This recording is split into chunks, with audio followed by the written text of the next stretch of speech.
ओम नमो भगवते वासुदेवाय नमः। स्वागत आपका इस चैनल पर। भगवान श्री हरि विष्णु माता लक्ष्मी की कृपा हमेशा आपके परिवार पर बनी रहे।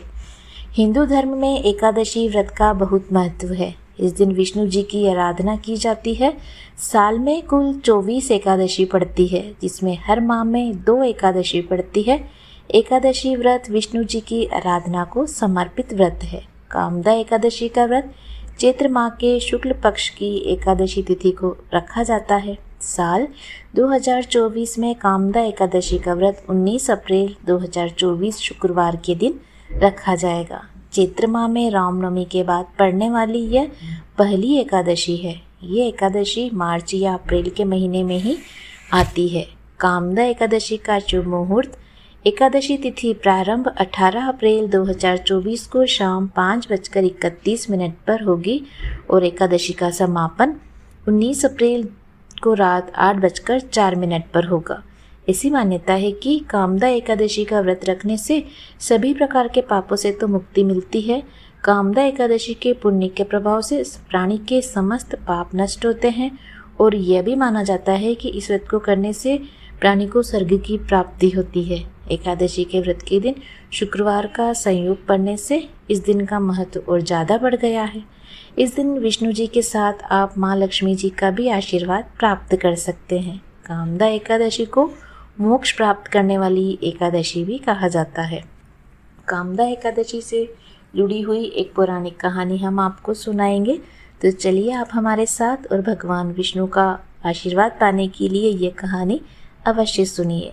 प्राचीन समय में भागीपुर नामक एक नगर था, जिस पर पुंडरीक नामक राजा राज्य करता था। राजा पुंडरीक अनेक ऐश्वर्य से युक्त था।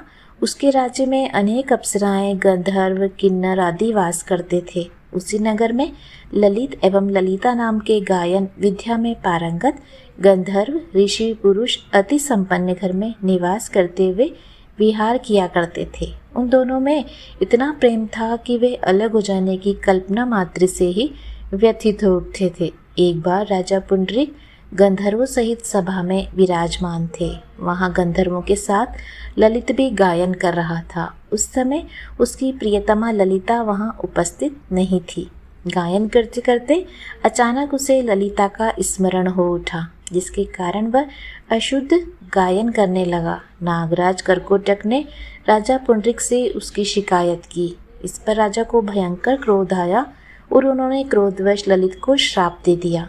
अरे नीच, तू मेरे सम्मुख गायन करते हुए भी अपनी स्त्री का स्मरण कर रहा है। इससे तू नरभक्षी दैत्य बनकर अपने कर्म का फल भोग। ललित गंधर्व उसी समय राजा पुंडरीक के श्राप से एक भयंकर दैत्य में परिवर्तित हो गया। उसका मुख विकराल हो गया। उसके नेत्र सूर्य के चंद्र के समान प्रदीप्त होने लगे। मुंह से आग की भयंकर ज्वालाएं निकलने लगी। उसकी नाक पर्वत की कंदरा के समान विशाल हो गई तथा गर्दन पहाड़ के समान दिखाई देने लगी। उसकी भुजाएं 2-2 योजन लंबी हो गई। इस प्रकार उसका शरीर 8 योजन का हो गया। इस तरह राक्षस बन जाने पर वह अनेक दुख भोगने लगा और अपने प्रियतम ललित का ऐसा हाल होने पर ललिता अथाह दुख से व्यथित हो उठी। वह अपने पति के उद्धार के लिए विचार करने लगी कि मैं जाऊं तो कहाँ जाऊं, क्या करूं, किस जतन से अपने पति को इस नरक तुल्य कष्ट से मुक्त कराऊं। राक्षस बना ललित घोर वनों में रहते हुए अनेक प्रकार के पाप भी करने लगा था। उसकी स्त्री ललिता भी उसके पीछे पीछे जाती और उसकी स्थिति देखकर और विलाप करने लगती। एक बार वह अपने पति के पीछे पीछे चलते हुए विंध्याचल पर्वत पर पहुंच गई। उस स्थान पर उसने श्रृंगी मुनि का आश्रम देखा। वह शीघ्रता से उस आश्रम में गई तथा मुनि के समक्ष पहुंचकर दंडवत प्रणाम कर विनीत भाव से प्रार्थना करने लगी। हे महर्षि, मैं वीरधनवा नामक गंधर्व की पुत्री ललिता हूँ। मेरा पति राजा पुंडरीक के श्राप से एक भयंकर दैत्य बन गया। उससे मुझे अपार दुख है। अपने पति के कष्ट के कारण मैं बहुत दुखी हूँ। हे मुनिश्रेष्ठ, कृपा करके आप उसे राक्षस योनि से मुक्ति का कोई उत्तम उपाय बताइए। समस्त वृत्तांत सुनकर मुनि श्रृंगी ने कहा, हे पुत्री, चैत्र माह के शुक्ल पक्ष की एकादशी का नाम कामदा एकादशी है। उसके व्रत करने से प्राणी के सभी मनोरथ शीघ्र पूर्ण हो जाते हैं। यदि तू उसके व्रत के पुण्य को अपने पति को दे देगी तो वह सहज ही राक्षस योनि से मुक्त हो जाएगा एवं राजा का श्राप शांत हो जाएगा। ऋषि के कहे अनुसार ललिता ने श्रद्धापूर्वक व्रत किया तथा द्वादशी के दिन ब्राह्मणों के समक्ष अपने व्रत का फल अपने पति को दे दिया और ईश्वर से प्रार्थना करने लगी, हे प्रभु, मैंने जो ये उपवास किया उसका फल मेरे पतिदेव को मिले, जिससे उनकी राक्षस योनि से शीघ्र मुक्ति हो। एकादशी का फल देते ही उसका पति राक्षस योनि से मुक्त हो गया और अपने दिव्य स्वरूप को प्राप्त हुआ। वह अनेक सुंदर वस्त्रों तथा आभूषणों से अलंकृत होकर पहले की भांति ललिता के साथ विहार करने लगा। कामदा एकादशी के प्रभाव से वह पहले की भांति सुंदर हो गया तथा मृत्यु के पश्चात दोनों पुष्पक विमान पर बैठकर विष्णु लोक को चले गए। उम्मीद है आपको यह कामदा एकादशी की कहानी पसंद आई होगी।